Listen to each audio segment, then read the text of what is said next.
Hello friends, ಇವತ್ತಿನ ಈ ವಿಡಿಯೋದಲ್ಲಿ ತುಂಬಾನೇ ಸಾಫ್ಟ್ ಆಗಿರುವಂತಹ ತುಂಬಾನೇ ದುಬಾರಿಯಾದಂತಹ ಸ್ವೀಟ್ ಅನ್ನ ಅತ್ಯಂತ ಕಡಿಮೆ ಬೆಲೆಯಲ್ಲಿ ಯಾವ ರೀತಿಯಾಗಿ ಮಾಡ್ಕೋಬಹುದು. ಟೇಸ್ಟ್ ಮಾತ್ರ ಸೂಪರ್ ಆಗಿರುತ್ತೆ. ಬನ್ನಿ ನೋಡೋಣ ಯಾವ ರೀತಿಯಾಗಿ ಮಾಡೋದು ಅಂತ.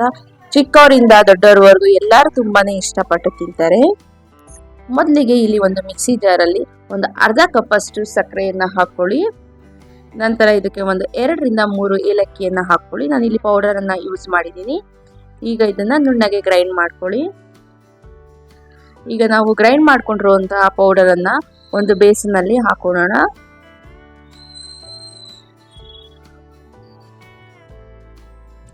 ಈಗ ನಾವು ಅದೇ ಮಿಕ್ಸಿ ಜಾರಲ್ಲಿ ಒಂದು 2 ಕಪ್ ಅಷ್ಟು ಪುರಿಯನ್ನ ಹಾಕೊಳ್ಳೋಣ, ಮಂಡಕ್ಕಿಯನ್ನ.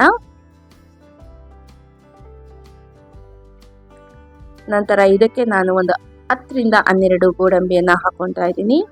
ಹಾಗೆ ಒಂದು 1/4 ಕಪ್ ಅಷ್ಟು ಕಡಲೆ ಬೀಜನ ಹಾಕೊತಾ ಇದ್ದೀನಿ. ಈಗ ಇದೆಲ್ಲವನ್ನು ಗ್ರೈಂಡ್ ಮಾಡ್ಕೊಳ್ಳಿ. ಈ ರೀತಿಯಾಗಿ ನುಣ್ಣಗೆ ಗ್ರೈಂಡ್ ಮಾಡ್ಕೋಬೇಕಾಗುತ್ತೆ.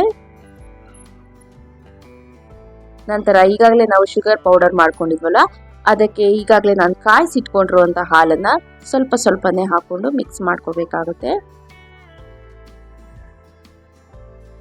ಈ ಸಕ್ಕರೆ ಪೌಡರ್ ಎಲ್ಲ ಪೂರ್ತಿಯಾಗಿ ಕರಗಬೇಕು, ಹಾಗೆ ಮಿಕ್ಸ್ ಮಾಡ್ಕೋಬೇಕು.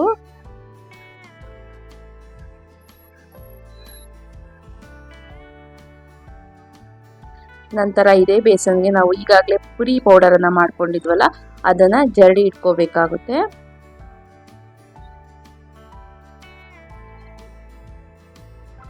ನೀವು ಈ ಸ್ವೀಟ್ ಅನ್ನ ಯಾವ್ದಾದ್ರು ಹಬ್ಬ ಬಂದಾಗ ತಯಾರು ಮಾಡ್ಕೋಬಹುದು. ಇಲ್ಲ ಅಂದ್ರೆ ಮಕ್ಕಳು ಏನಾದ್ರೂ ಸ್ವೀಟ್ ಅನ್ನ ಕೇಳಿದಾಗ ಮಾಡ್ಕೊಡಿ, ತುಂಬಾನೇ ಇಷ್ಟಪಟ್ಟು ತಿಂತಾರೆ. ಈಗ ಎಲ್ಲವನ್ನು ಜರಡಿ ಮಾಡ್ಕೊಂಡೆ. ಇನ್ನು ನಮ್ಮ ಚಾನಲ್ ಅನ್ನ ಯಾರೇ ಸಬ್ಸ್ಕ್ರೈಬ್ ಮಾಡದೆ ವಿಡಿಯೋಸ್ ಅನ್ನ ಹಾಗೆ ನೋಡ್ತಿದ್ದೀರೋ, ದಯವಿಟ್ಟು ಸಬ್ಸ್ಕ್ರೈಬ್ ಮಾಡಿಕೊಂಡು ವಿಡಿಯೋಸ್ ಅನ್ನ ಪೂರ್ತಿಯಾಗಿ ನೋಡಿ, ಲೈಕ್ ಮಾಡಿ, ಹಾಗೆ ಶೇರ್ ಮಾಡಿ. ಈಗ ಒಮ್ಮೆ ಮಿಕ್ಸ್ ಮಾಡಿಕೊಂಡು ಈಗ ಸ್ವಲ್ಪನೇ ಹಾಲನ್ನು ಹಾಕೊಂತ ಕಲಿಸ್ಕೊಳ್ಳಿ. ಈಗ ಈ ರೀತಿಯಾಗಿ ಕಲಿಸ್ಕೊಂಡಾದ್ಮೇಲೆ ಯಾವುದಾದ್ರೂ ಒಂದು ರೆಕ್ಟ್ಯಾಂಗುಲರ್ ಬಾಕ್ಸ್ ಇರುತ್ತಲ್ಲ, ಆ ಬಾಕ್ಸ್ ಅಲ್ಲಿ ಈ ರೀತಿಯಾಗಿ ಕೆಳಗಡೆ ಸ್ವಲ್ಪ ತುಪ್ಪವನ್ನು ಹಾಕಿ ಸವರ್ಕೊಂಡು, ನಂತರ ನಾವು ಈಗಾಗಲೇ ಕಲಸಿಟ್ಕೊಂಡಿರುವಂತಹ ಹಿಟ್ಟನ್ನ ಇದರಲ್ಲಿ ಹಾಕಬೇಕಾಗುತ್ತೆ. ಈ ರೀತಿಯಾಗಿ ನಾನು ತೋರಿಸೋ ರೀತಿಯಲ್ಲಿ ಪ್ರೆಸ್ ಮಾಡ್ಕೊಳ್ಳಿ. ನಿಮ್ಮ ಹತ್ರ ಈ ರೀತಿಯಾದಂತಹ ಬಾಕ್ಸ್ ಇಲ್ಲ ಅಂತಂದ್ರೆ ನೀವು ಸರ್ಕಲ್ ಶೇಪ್ ಅಲ್ಲಾದ್ರೂ ಮಾಡ್ಕೋಬಹುದು, ಇಲ್ಲ ನಾರ್ಮಲ್ ಪ್ಲೇಟ್ ಅಲ್ಲಾದ್ರೂ ಸಹ ಮಾಡ್ಕೋಬಹುದು. ನಾನಿಲ್ಲಿ ಒಂದು ಶೇಪ್ ಬರಲಿ ಅಂತ ಈ ರೀತಿಯಾದಂತಹ ಕಂಟೈನರ್ ಅನ್ನ ಯೂಸ್ ಮಾಡಿದ್ದೀನಿ. ಈಗ ಇದನ್ನ ಸ್ವಲ್ಪ ಹೊತ್ತು ಸೆಟ್ ಆಗೋಕೆ ಬಿಡೋಣ. ಸೆಟ್ ಆದ್ಮೇಲೆ ಈಗ ಒಂದು ಪ್ಲೇಟ್ ಅಲ್ಲಿ ಹಾಕಿ ನಿಮಗೆ ಯಾವ ಶೇಪ್ ಬೇಕೋ ಆ ಶೇಪ್ ಅಲ್ಲಿ ನೀವು ಕಟ್ ಮಾಡ್ಕೋಬಹುದು. ನಾನಿಲ್ಲಿ ಸ್ಕ್ವೇರ್ ಶೇಪ್ ಅಲ್ಲಿ ಕಟ್ ಮಾಡ್ಕೊತಾ ಇದ್ದೀನಿ. ಇದರಲ್ಲಿ ನಿಮಗೆ ಟ್ರಯಾಂಗಲ್ ಬೇಕಾದ್ರೆ ಟ್ರಯಾಂಗಲ್ ಸಹ ಕಟ್ ಮಾಡ್ಕೋಬಹುದು, ಇಲ್ಲ ಅಂದ್ರೆ ಏನಂತಾರೆ ಡೈಮಂಡ್ ಶೇಪ್ ಅಲ್ಲಿ ಬೇಕಾದ್ರೂ ಕಟ್ ಮಾಡ್ಕೋಬಹುದು, ಇಲ್ಲ ಇನ್ನೂ ಚಿಕ್ಕದಾಗಿ ಕಟ್ ಮಾಡ್ಕೊಂತೀರಾ ಅಂದ್ರೂ ಸಹ ಮಾಡ್ಕೋಬಹುದು.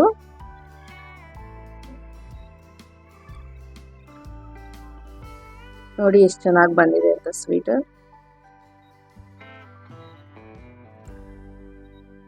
ತುಂಬಾನೇ ಚೆನ್ನಾಗಿ ಬಂದಿದೆ.